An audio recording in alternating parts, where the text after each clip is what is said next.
चंद्र पाल, भारत की आजादी के भूले बिसरे नायक। आग लगानी है तो शोलों से खेलना होगा। If you want to ignite a fire, you must play with flames. ये सिर्फ शब्द नहीं थे, बल्कि बिपिन चंद्र पाल की जिंदगी का असली सार था। ऐसे क्रांतिकारी जो भारत की आजादी की मशाल लेकर चले, लेकिन जिनकी कहानी आज के दौर में कम लोगों को याद है। आज हम जानेंगे उनकी जिंदगी का वो सफर जो उन्हें लाल बाल पाल ट्रियो का एक महान हिस्सा बनाता है। 7 नवंबर 1858 सिलहट, आज का बांग्लादेश में एक लड़का पैदा हुआ जो सिर्फ एक क्रांतिकारी नहीं, बल्कि एक विचारक, एक लीडर और एक पथ प्रदर्शक बना। छोटी उम्र से ही स्वामी विवेकानंद की सोच ने उन्हें प्रभावित किया।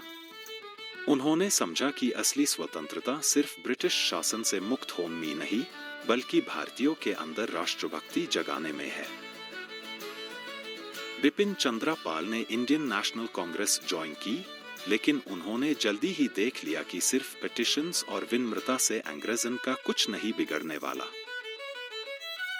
इसी वजह से उन्होंने लाला लाजपत राय और बाल गंगाधर तिलक के साथ मिलकर लाल बाल पाल ट्रियो बनाया, जो स्वदेशी मूवमेंट का मुख्य आधार बना। उनकी सबसे बड़ी ताकत थी उनकी भाषण, दीन की काला और पत्रकारिता। उनका उद्देश्य था ब्रिटिश माल का बहिष्कार और स्वदेशी को अपनाना। उनकी स्ट्रैटेजी थी भारतीय युवा को जगना और बिना डर लड़ना।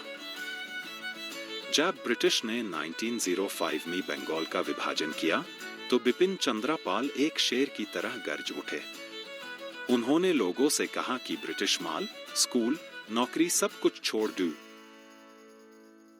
लेकिन कांग्रेस के मॉडरेट्स, जैसे कि गोपाल कृष्ण गोखले, इस तीव्र राष्ट्रवाद से सहमत नहीं थे।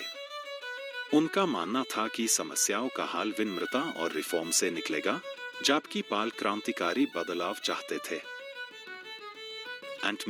उन्होंने कांग्रेस छोड़ दी, लेकिन आजादी की लड़ाई कभी नहीं छोड़ी।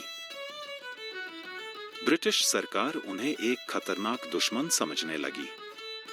जब उनसे औरोबिंदो घोष के खिलाफ गवाही देने के लिए कहा गया, तो उन्होंने इनकार कर दिया। इस वजह से उन्हें जेल भेज दिया गया। बाद में उन्होंने कुछ साल इंग्लैंड में एग्जाइल में बिताए, जहां उन्होंने नए विचार और भारत की आगे की योजना पर काम किया। जब बिपिन चंद्र पाल भारत वापस आए, तो यहाँ एक बदला हुआ देश था। महात्मा गांधी ने मूवमेंट की कमान संभल ली थी और अहिंसा का रास्ता अपनाया था। पाल गांधी जी की इज्जत करते थे, लेकिन उनका मानना था कि सिर्फ शांति से आजादी नहीं मिलेगी, हमें संघर्ष भी करना होगा। उनकी क्रांतिकारी सोच धीरे धीरे पीछे चली गई। उन्होंने अपनी आखिरी जिंदगी पॉलिटिक्स से दूर लिखने और शिक्षा देने में बिताई। 20 मई 1932 को उनका निधन हो गया, एक भुला बिसरा नायक बनकर।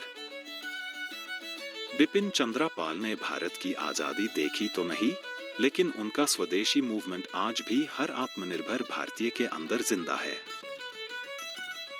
वो सिर्फ एक क्रांतिकारी नहीं थे, वो सिर्फ एक नेता नहीं थे, वो भारत को सपना देखना सिखाने वाले एक महान व्यक्ति थे। अगर आप चाहते हैं कि उनकी कहानी हर भारतीय तक पहुंचे, तो इस वीडियो को शेयर करें और बिपिन चंद्र पाल को वो पहचान दिलाएं जो उनका हक है। जय हिंद, भारत माता की जय।